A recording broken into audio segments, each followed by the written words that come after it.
Amados, nós vamos então dar continuidade ao estudo que nós começamos no domingo, Salmo 131.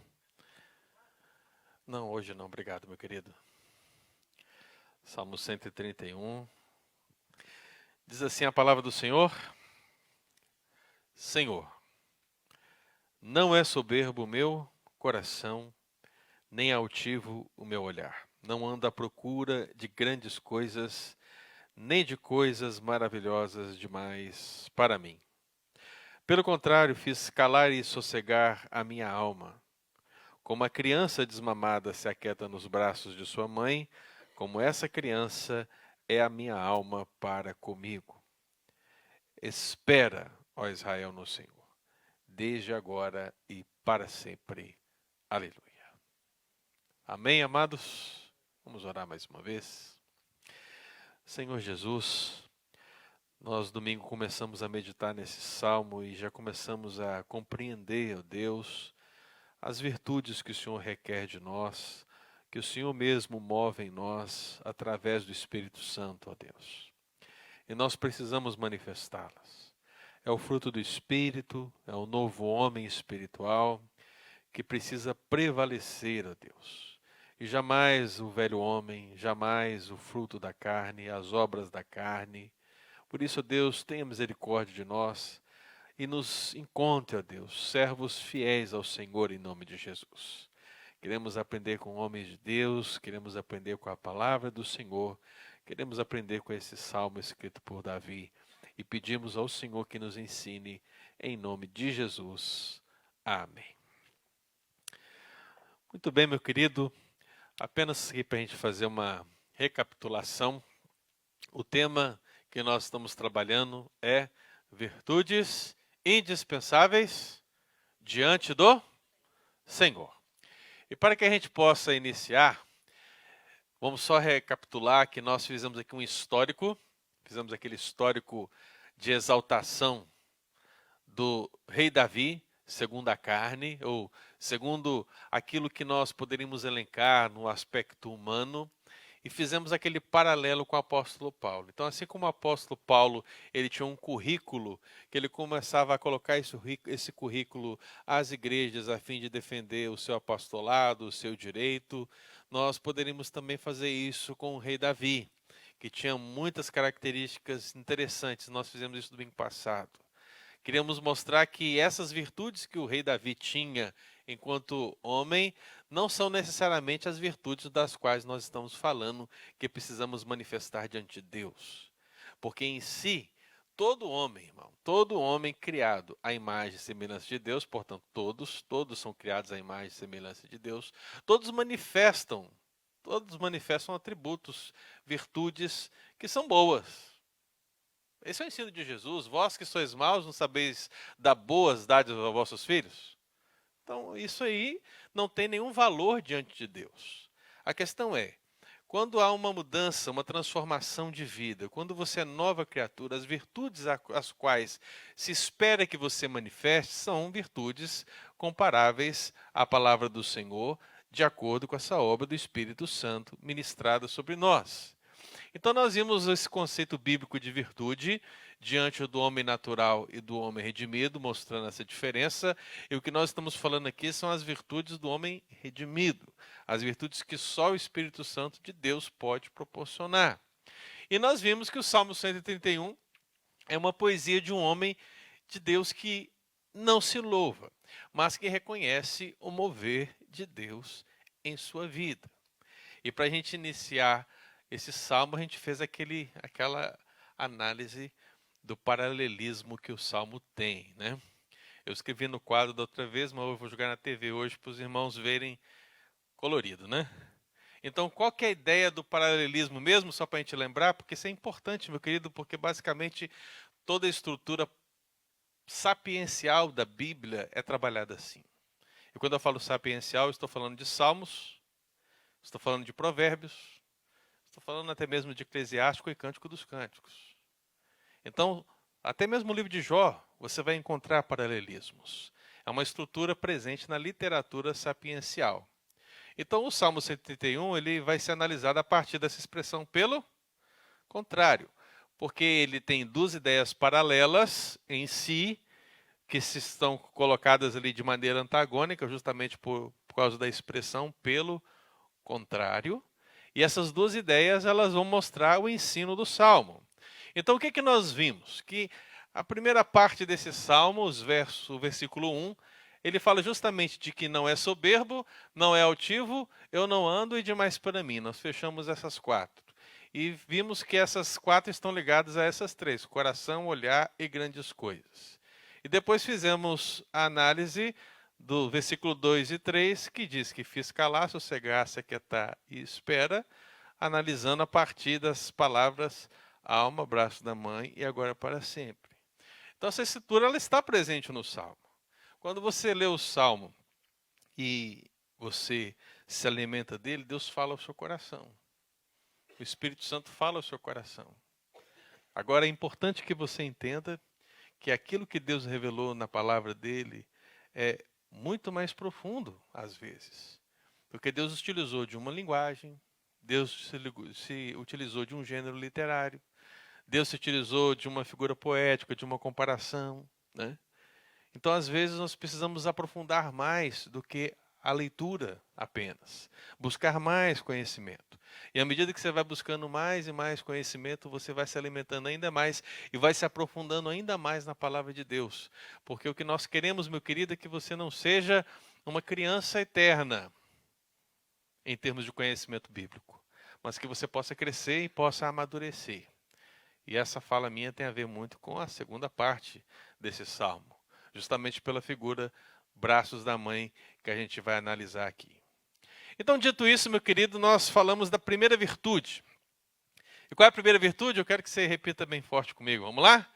Diante, seja humilde. Diante do Senhor, seja humilde. E essa humildade é vista na perspectiva do Salmo de três maneiras, e essas três maneiras foram elas que nós estudamos na nossa escola dominical no último domingo. Diante do Senhor ser humilde significa se apresentar com uma vontade humilde.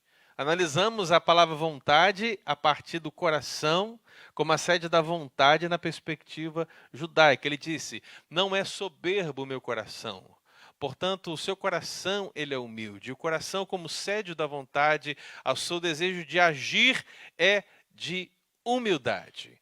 Segundo, uma espiritualidade humilde. Analisamos a expressão olhar. Também da maneira poética, hoje eu estou maravilhoso, né? Vimos que o olhar também na perspectiva dos judeus tem essa ideia da vida espiritual da pessoa. Talvez alguém pensaria que seria a alma, né? A parte espiritual. Assim como a gente acha que coração é a sede dos sentimentos, e não é na perspectiva judaica. Na perspectiva judaica, os olhos têm a ver com a vida espiritual da pessoa, e a gente acha que é a alma. Nós também vamos achar tudo diferente nesse aspecto quando a gente pensa onde estão os sentimentos na perspectiva judaica. E aí você vai perceber que está um pouco mais embaixo, né? Está onde? Está no ventre. Está no intestino, né? Imagine, né? Isso Salomão não colocou, né? Eu vi aqui no último comentário brincando com isso. Mas geralmente a gente fala que, olha, eu guardo você no coração. Mas o judeu, ele diria, olha, eu guardo você nos meus intestinos. Aí ficaria um pouco esquisito, né? Não ficaria muito amoroso. Então é tudo diferente, meu irmão. É tudo diferente. Hoje nós vamos analisar alma. E também analisamos essa ideia da expressão não anda à procura de, porque está se falando da maneira de viver uma vida. Então ele está falando de uma vida humilde.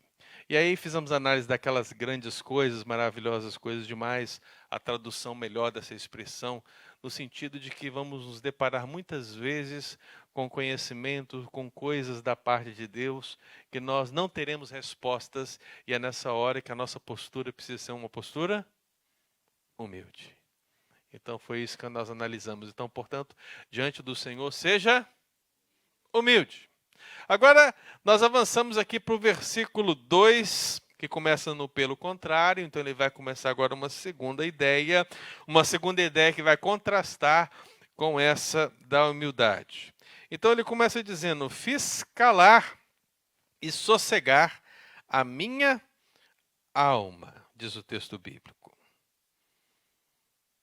Como a criança desmamada se aquieta nos braços de minha mãe, como essa criança é a minha alma para comigo. E ele diz: espera, ó Israel, no Senhor, desde agora e para sempre. Eu fiz análise dessas expressões, meu querido, e eu entendo que o que essa outra parte do Salmo está dizendo para nós em termos de virtude, se nós formos resumir, é isso.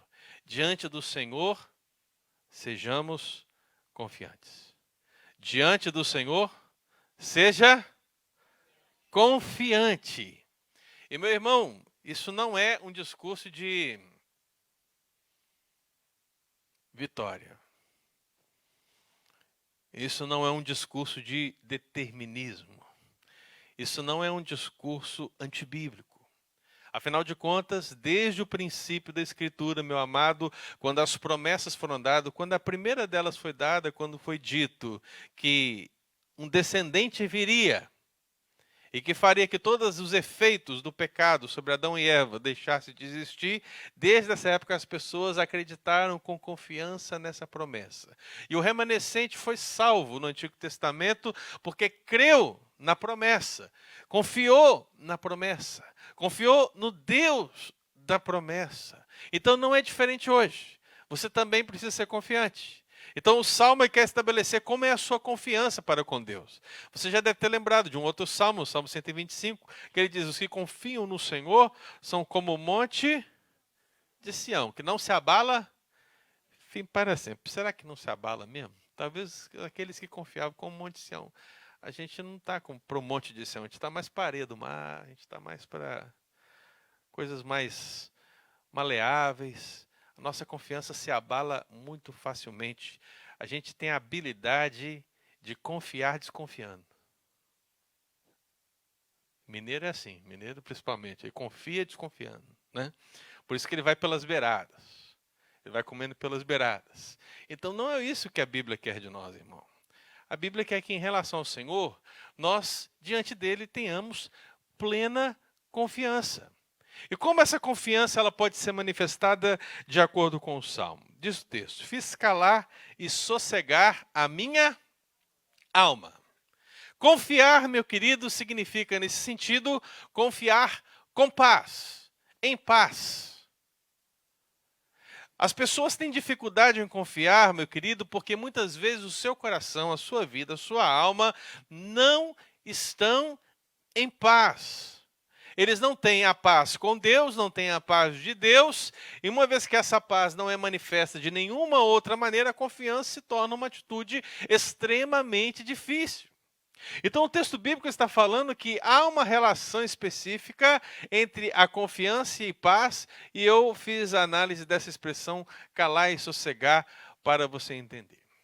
Se a alma para nós, desculpa, viu, querido? Você vai ter que mexer muito para lá e para cá.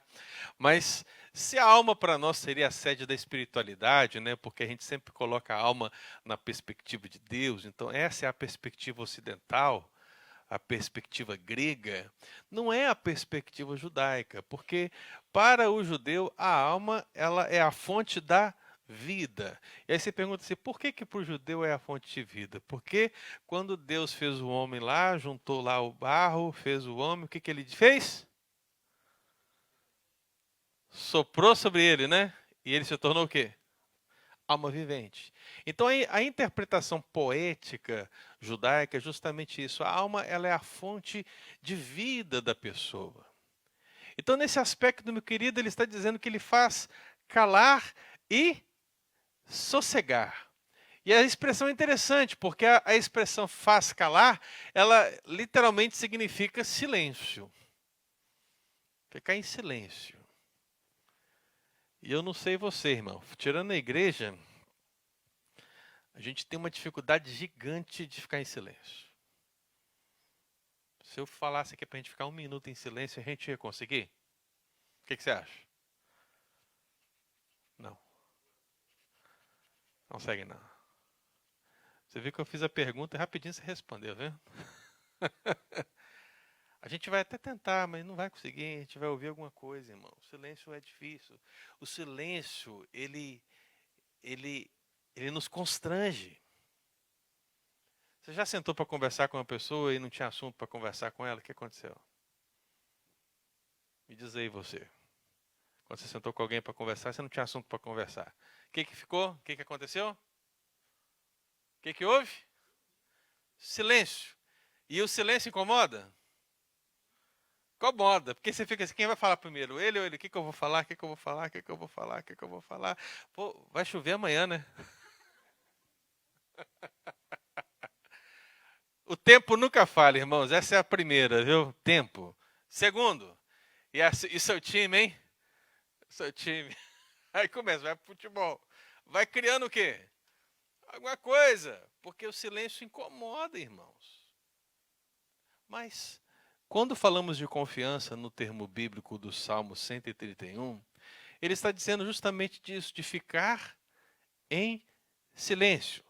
Salmo 62:1, Lamentações 3:26. Para que você não demore muito, eu vou ler o Salmo 62, que também é um salmo de Davi, e ele diz assim: somente em Deus a minha alma espera silenciosa. Dele vem a minha salvação. E em Lamentações 3:26 diz: bom é aguardar a salvação do Senhor, e isso em silêncio. Aí parece-nos estranho a gente imaginar essa expressão. Porque o que Deus está requerendo de nós é o silêncio. Ele quer que a gente chegue na presença dele e fiquemos em silêncio, mudos, calados. Óbvio que não, irmão. O próprio Salmo é uma descrição que vai contra o silêncio. Muitas vezes o salmista ele está expressando justamente, olha, a minha alma espera silenciosa no Senhor, e ele está nesse momento cantando, falando, escrevendo. Então é óbvio que Deus não está requerendo de nós o silêncio, meu querido. Mas a ideia é de que no momento que você entrega a sua causa ao Senhor, no momento que você coloca a fonte da sua vida, a sua alma, tudo que você tem na presença do Senhor, quando você faz calar, quando você sossega, quando você fica em silêncio, significa você está confiando. Você está deixando Deus agir. E desculpa essa expressão, deixando Deus agir, porque quem somos nós para deixar Deus agir, né? Mas é de uma maneira antropomórfica para você entender o que eu estou querendo dizer, meu querido. A ideia é que você entrega ao Senhor e fica esperando. Esperar em silêncio significa que você não está sofrendo mais com aquilo, que você sabe que Deus vai responder, que você sabe que Deus vai agir, que você sabe que Deus vai conduzir todas as coisas. Então você ora e entrega, e a sua resposta em silêncio significa confiar. Então Deus não está exigindo de você o silêncio no sentido literal. Ele quer que você faça calar ou sossegar a sua alma no sentido de descansar no seu controle, no controle divino, na soberania divina, no Deus que vai atuar. Então essa é uma virtude. Essa é uma virtude indispensável que nós precisamos ter, irmãos. E por que é uma virtude indispensável que nós precisamos ter? Porque um dos maiores males que temos vivido no nosso tempo é justamente a ansiedade. E a gente fala com muita naturalidade da ansiedade, né? Porque quando você vai conversar, uma das coisas que você costuma dizer é: nossa, eu sou muito ansioso. Nossa, eu sou muito ansiosa. Isso em relação a Deus, às suas promessas, às suas manifestações, não pode ser algo natural, meu querido irmão. Porque se você conhece Deus, se você vive para Deus, se você conhece as promessas de Deus, se você confia nela, se você tem uma vida de oração, se você lê a Escritura, portanto, se você tem um relacionamento com esse Deus, é esperado de você como virtude que você confie em paz no Senhor, que você entregue a sua causa ao Senhor e descanse. Então, Filipenses 4, 6, 7 é a resposta. Porque o apóstolo Paulo diz o quê? Não andeis ansiosos de coisa alguma. Em tudo, porém, sejam conhecidas diante de Deus pelas vossas petições o quê? Pela oração, pela súplica, com ações de graças. E o que mais que diz o texto bíblico? E a paz de Deus, que excede todo entendimento, guardará o vosso coração e a vossa mente em Cristo Jesus. Se o apóstolo Paulo tivesse colocado a palavra alma aí ficaria encaixadíssimo, né? Mas para o apóstolo Paulo, coração e mente não são diferentes da alma na perspectiva judaica. A ideia, meu querido, é que você entenda isso. Quando você confia com paz diante do Senhor, você não anda ansioso. A expressão andar ansioso, ela significa algo que é constante na sua vida. Você está vivendo isso intensamente. Não é uma coisa que acontece. Não é algo que veio, você ficou ansioso e passou. Não, é uma constante. E, meu irmão, se é constante, não é bom. Então, pense comigo. Você confia com paz? Você confia em paz? Você fez calar e sossegar sua alma diante do Senhor? Diante dele você é confiante? A esse ponto. Davi está dizendo que é. Ele é humilde e ele é confiante. Ele fez calar e sossegar a sua alma. Mas diz mais o texto bíblico, né? Então ele confia em paz. Diante do Senhor, seja confiante, confie com paz. E segundo, confie com segurança. E a expressão é criança desmamada que se aquieta nos braços da mãe. Essa é uma expressão, meu irmão, que ela tem nuances, mas a figura da mãe com um filho, ela já foi usada por Deus em vários momentos para expressar na Bíblia a ideia de segurança. Não quer dizer que Deus é uma mãe, porque você sabe, Deus é pai. Talvez você está rindo de mim, mas não é sério o negócio, irmão. É sério. Tem pessoas que vão defender o indefensável a partir de algumas situações, e nós temos que entender que na leitura sapiencial isso é um salmo. Temos aqui uma comparação com um propósito poético. Não é uma descrição literal de Deus, mas uma comparação a fim de Deus nos ensinar uma lição acerca de uma das suas ações para conosco. Então ele está dizendo, e começando essa comparação com a expressão como, porque é assim que uma comparação começa. Como, assim é. Então, assim como uma criança desmamada que se aquieta nos braços da mãe, Davi fez sossegar, fez calar a sua alma diante do Senhor. Então essa expressão, meu querido irmão, ela tem aqui a relação de confiança e segurança. E aí, todos os estudiosos, e olha, tem estudioso para isso, viu? Porque pode parecer muito simples para uma mãe. Porque a mãe, ela carrega a criança no seu braço e já está intrínseca a ideia de segurança. Mas eu quero que você entenda que há dois sentidos aqui. E você pode escolher um, pode escolher outro, ou pode escolher os dois. Fica à vontade. Eu escolho os dois, porque para mim é os dois.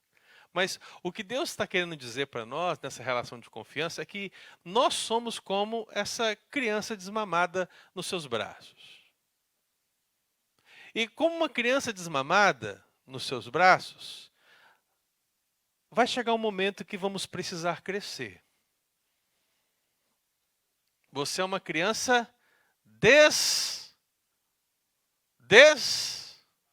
desmamada. Pais, me ajudem aí, né? Tirando raras exceções, porque daqui a pouco aparece alguém dizendo que não foi assim com ele, né? Mas tirando várias exceções, desmamar uma criança é uma ação fácil? É? Não. Ué, a criança está ali recebendo algo maravilhoso por anos, né? Tem gente que leva anos até demais, né? No caso dos israelitas, meu irmão, o desmame ele acontecia até o 4º ano da criança. Mas eu não sei qual é o seu caso, né? Mas no caso das famílias israelitas, até o 4º ano. Então, pense comigo numa criança que está sendo desmamada. Está sendo tirado dela o alimento, o leite, aquilo que ela conhece desde o princípio da sua existência. Nesse contexto, vamos imaginar na pior situação, que essa criança ela está bebendo leite materno por 4 anos. E então a mãe decide desmamá-la. Vai ser fácil? Não será fácil. Mas é uma atitude para o amadurecimento dessa criança. Porque ela não pode viver eternamente bebendo leite. Ela precisa comer o quê? O alimento sólido.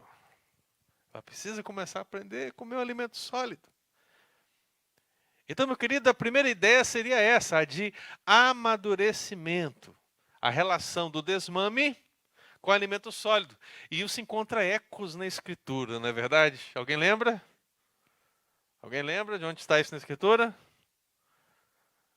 Quem lembra? O apóstolo Paulo, o que ele disse? Olha, não sejais como crianças. Ninguém lembra? Eu não coloquei lá, né? Muito bem. Vamos começar com 1 Coríntios 13, 11. Depois que o apóstolo Paulo fala do amor, o amor, toda aquela situação, o amor é benigno, paciente, longâmico, maravilhoso o amor. Mas aí quando chega lá no versículo 11, ele diz, quando eu era menino, eu falava como menino, sentia como menino, pensava como menino, mas quando eu cheguei a ser homem, desisti das coisas de menino. É uma comparação, mas uma comparação que envolve amadurecimento. Quando nós chegamos no capítulo 14 de 1 Coríntios, ele está falando ali dos dons. Ele está falando do amor, está falando também do dom de línguas.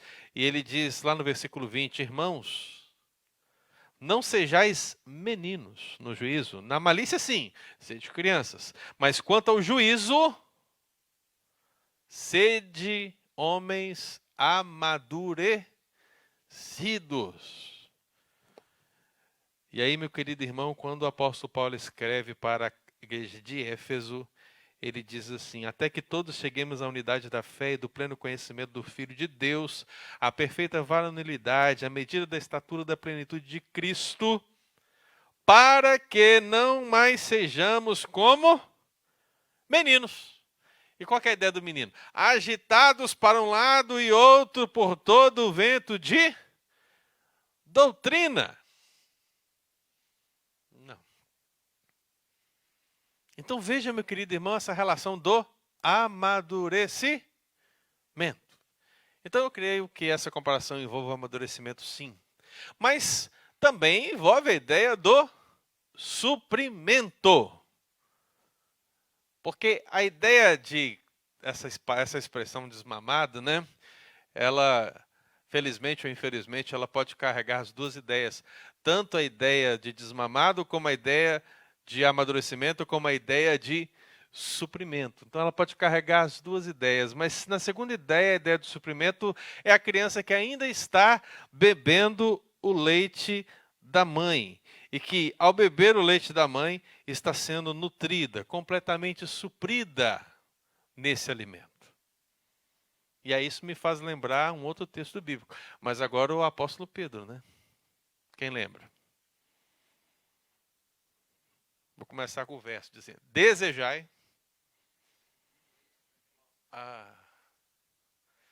ardentemente, né? Ardentemente o genuíno leite espiritual. E aí eu louvo a Deus, meu querido, porque eu vejo que a nossa vida cristã, ela é assim. Diante do Senhor você precisa ser confiante, porque Deus, Ele te salvou, amém? Amém? E uma coisa que você não sabe, mas é importante você ler Filipenses para saber, que Deus nos chama a desenvolver a salvação com temor e tremor. Então estamos desenvolvendo a salvação nesse processo de santificação. Então nesse processo de santificação, nós estamos sendo supridos com leite espiritual e estamos sendo levados a amadurecimento pelo alimento sólido. Então na igreja nós temos gente que bebe leite e temos gente que come alimento sólido. E tem gente que não come nada. Não porque está em jejum, né? Mas é porque prefere outros banquetes, não os banquetes do Senhor. Então, meu querido, a grande questão é, veja, seja confiante diante do Senhor. Confie com segurança, porque você tem um Pai que te carrega nos braços e que não lhe deixa lhe faltar nada. Se você precisa de leite, Ele lhe dará o suprimento. Ele dará a você esse genuíno leite espiritual. Se você precisar amadurecer, portanto, Ele vai te dar o alimento sólido. Mas tenha segurança. Confie com segurança. Essa relação de pais e filhos é interessante, porque às vezes, agora os pais, né? Às vezes os pais fazem coisas loucas que deixam as mães muito crentes. Porque o pai é aquele que coloca o filho assim no alto da escada e fala, pula. E ele fica embaixo aonde? Pula que eu vou te segurar. Aí quando você olha para a mãe, meu Deus do céu, não faz um negócio desse. A mãe fica desesperada, mas o pai faz. E a criança pula. Pula. Por que ela pula? Porque ela confia, porque ela tem segurança. Ela sabe que o pai vai segurá-la. Então, meu irmão, essas comparações, essas observações, elas são colocadas pelo salmista aqui para que nós entendamos que ser confiante do Senhor significa manifestar essa confiança com segurança. Amém? E o texto continua, né? Ele diz assim, espera desde agora e para sempre. Então você confia com segurança, você confia com paz, e agora você precisa confiar com esperança. Esperança. Como diz o ditado popular, como é o ditado? A esperança é a última que morre, né? É porque ela morreu com você, só pode ser, né? Porque o que a Bíblia diz é que enquanto há vida, há esperança. A ideia da esperança, meu querido, é aquilo que nós esperamos. Se nós pensarmos nesse sentido, o que nós esperamos? O que está lá no ponto 1 da sua lista de espera? Precisa ser estar com o Senhor para sempre, né? É o que a gente espera, em primeiro lugar. É estar com Ele para sempre. As demais coisas, meu querido irmão, são triviais. Mas tudo na nossa vida cristã caminha nesse sentido. Por que se prega a palavra de Deus no culto? Para chamar os eleitos à conversão. Porque quando os eleitos forem chamados à conversão, e só Deus sabe onde eles estão, meu querido irmão, ele vai voltar. Nós estamos cumprindo o chamado, sabendo que Deus vai cumprir a sua hora e voltará. Quando ministramos a ceia domingo aqui, a gente ministrou a ceia só porque o Senhor ensinou? Não, porque Ele ensinou e Ele disse, até que eu volte. Então, meu irmão, se você começar a observar, tudo na vida cristã tem um fio de esperança. No passado, o fio de esperança era a vinda do Messias. Para nós, o fio de esperança é a volta de Cristo Jesus. Então, assim como os nossos primeiros pais, lá no princípio, não viram a manifestação do Filho, mas creram, alguns viram e creram. Nós estamos aqui, cremos. Será que veremos a volta de Jesus? Ou será que não? Será que nossos filhos verão? Não sei. Mas uma coisa eu sei. Nós temos que ser confiantes com esperança. Espera, ó Israel. Aguarde. Você, meu querido irmão, coloca a sua causa diante do Senhor e você aguarda. O Salmo 43 eu coloquei ali? Coloquei. O Salmo 43 é interessante porque ele diz assim: por que está abatida, ó minha alma? Por que te perturbas dentro de mim? Qual é a resposta que você dá quando você está abatido? Quando você está cabisbaixo? Quando você está deprimido? Quando você está entristecido? Qual é a resposta que você dá? A resposta do salmista é: espera em Deus, pois ainda o louvarei. A Ele meu auxílio e Deus meu. O Salmo 42 dos filhos de Coré diz: por que está batido, ó minha alma? Por que te perturbas dentro de mim? A mesma pergunta. Qual é a resposta? Espera em Deus, pois ainda o louvarei. Ele repete no versículo 11: por que está batido a minha alma? Por que te perturbas dentro de mim? Espera em Deus, pois ainda o louvarei. Meu querido, as repetições acontecem para que você entenda o seguinte: você precisa se apresentar diante de Deus confiante e esperançoso. Espera em Deus. Então, no momento que você entrega e confia com esperança, meu querido irmão, você sabe que o Senhor virá. Você sabe que o Senhor agirá. Você sabe que o Senhor fará, porque Ele cuida. Ele é aquele pai que te carrega nos braços.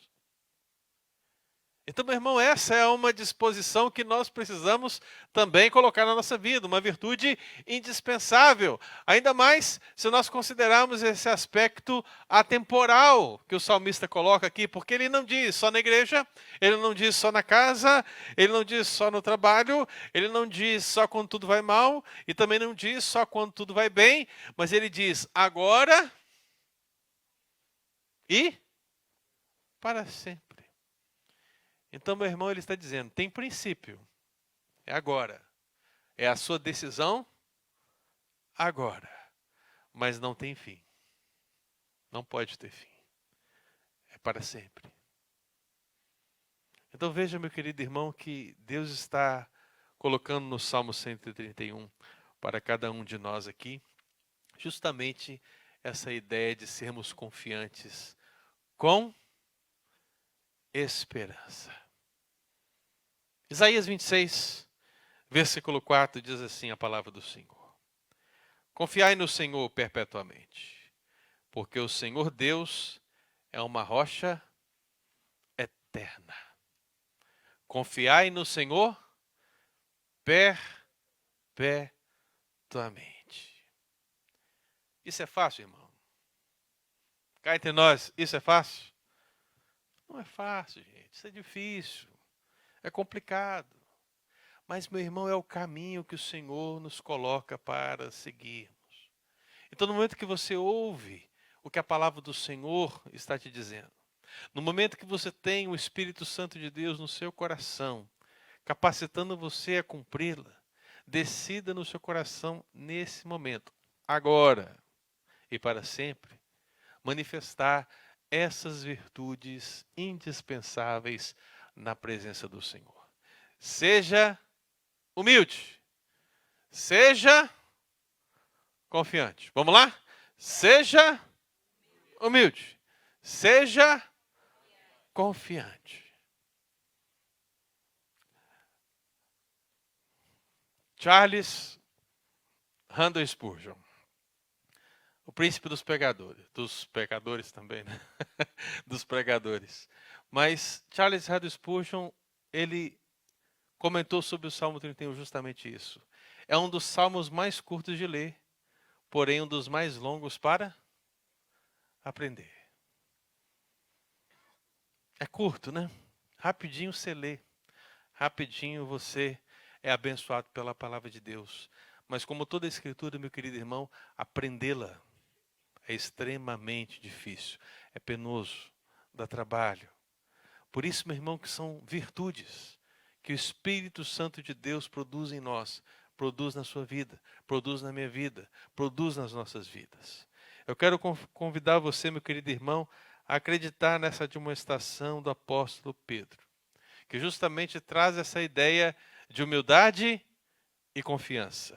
Quando ele diz: Humilhai-vos, portanto, sob a poderosa mão de Deus, para que em tempo oportuno ele vos exalte. Humilhai-vos sob a poderosa mão de Deus, para que no tempo oportuno ele vos exalte. Essa demonstração do apóstolo Pedro está carregada de humildade e de confiança. São duas virtudes indispensáveis que precisamos ter na presença do Senhor. Amém, queridos? Estamos prontos? Você já tem tudo que você precisa. Você tem a Escritura? Amém? Você tem o Espírito Santo? Amém? Você tem irmãos caminhando ao seu lado? Amém. Você tem a igreja? Amém. Você tem tudo, meu querido. Falta-nos. Falta desmamar. Falta-nos o amadurecimento verdadeiramente. Amém.